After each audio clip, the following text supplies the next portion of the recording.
Continuons aujourd'hui notre série avec un médecin canadien que nous appellerons Gordon, qui raconte qu'il était arrivé 30 ans plus tôt pendant son internat. Monsieur Gordon avait un patient nommé Monsieur Parker, un homme affable qui faisait plus que son âge car il souffrait d'une maladie pulmonaire obstructive chronique, une affection respiratoire causée par le tabagisme. Au cours de ses hospitalisations successives, Gordon apprit à connaître ce malade. C'était un brillant causeur.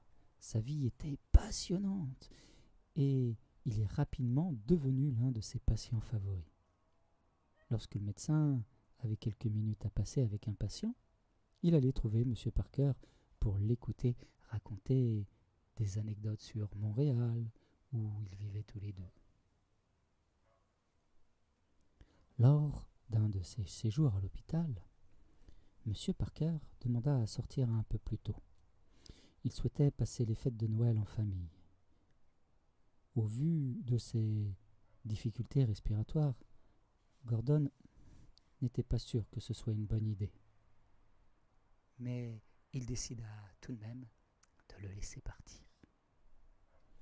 Quelques jours après Noël, alors qu'il était de garde, Gordon découvrit soudain M. Parker au détour d'un couloir des urgences.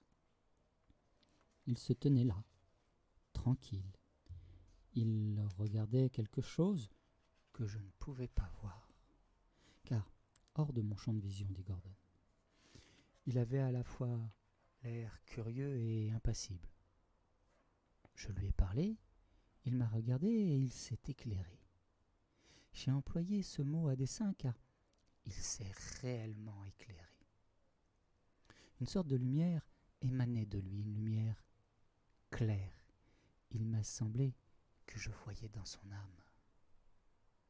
Gordon s'est rapproché et a découvert ce que voyait M. Parker. Un cadavre, allongé, sur une civière et recouvert d'un drap. C'est alors que Gordon a soulevé le drap. C'était son propre corps que regardait M. Parker.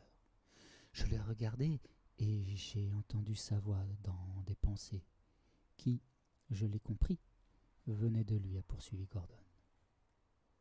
Il insistait sur le fait qu'il n'était pas ce corps et que je ne devais pas m'inquiéter pour lui. Tout cela m'est parvenu en pensée, pas en mots, mais c'était très clair pour moi. On ne comprend pas de travers quand on est dans ce genre de situation. Gordon fixait M. Parker qui ne respirait plus avec effort. Il y avait même, dans l'espace entourant son corps, un sentiment de joie empathique. J'ai eu la sensation que d'autres gens se rapprochaient en demi-cercle autour de M. Parker, et il me semblait qu'un genre d'énergie roulait d'avant en arrière entre lui et ces présences invisibles qui se rassemblaient autour de lui.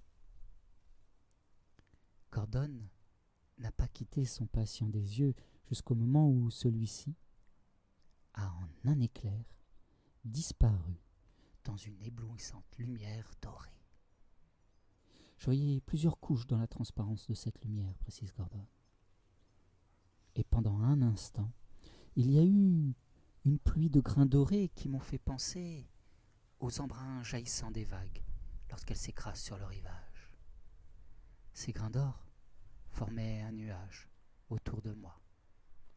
Mais ça n'a duré qu'un instant. Merci de m'avoir écouté.